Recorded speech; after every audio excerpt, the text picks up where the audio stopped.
Setelah gelar perkara dugaan pelecehan oknum dokter pada istri pasien yang terjadi di sebuah rumah sakit di Kabupaten Banyuasin, Sumatera Selatan, naik ke penyidikan. Polisi masih mengumpulkan bukti, termasuk hasil visum yang ditemukan adanya bekas suntikan diduga obat bius di tangan korban dan CCTV di lokasi.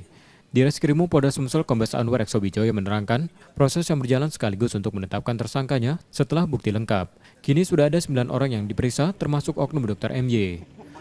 Dengan Undang-Undang 12 tahun 2022 tentang tindak pidana kekerasan seksual, ya kita masih terus melakukan bukti-bukti pendalaman, ya nanti kita akan sampaikan hasil. Penetapan tersangka belum Pak Dirjen? Belum, penetapan tersangka tidak. Karena proses penyidikan baru naik, ya penyidikan itu kan untuk menemukan tersangka dengan mengumpulkan barang bukti ada alat bukti semuanya.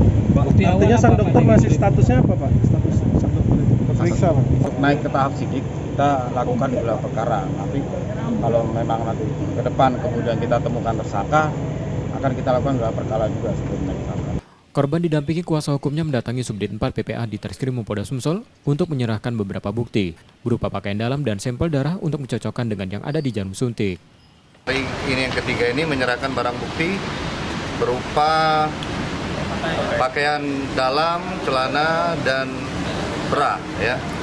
Terus kita juga hari ini akan melakukan tes pengambilan sampel darah untuk mencocokkan darah itu dengan jarum suntik yang disuntikkan, sisa darah yang ada di jarum suntik yang dilakukan tersebut.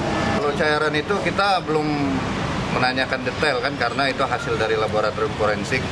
Akan tetapi yang kita dapatkan dari keterangan suster yang pada saat berada di lokasi itu berupa yang diduga obat ada zolam namanya, sejenis obat penenang. Itu yang dikatakan suster pada saat olah TKP. Pihak rumah sakit secara tertulis menyatakan sudah memecat oknum dokter tersebut dan sepenuhnya menyerahkan kasus ini ke polisi. Reski Oktora, Muklas Diferensial, Kompas TV, Palembang, Sumatera Selatan.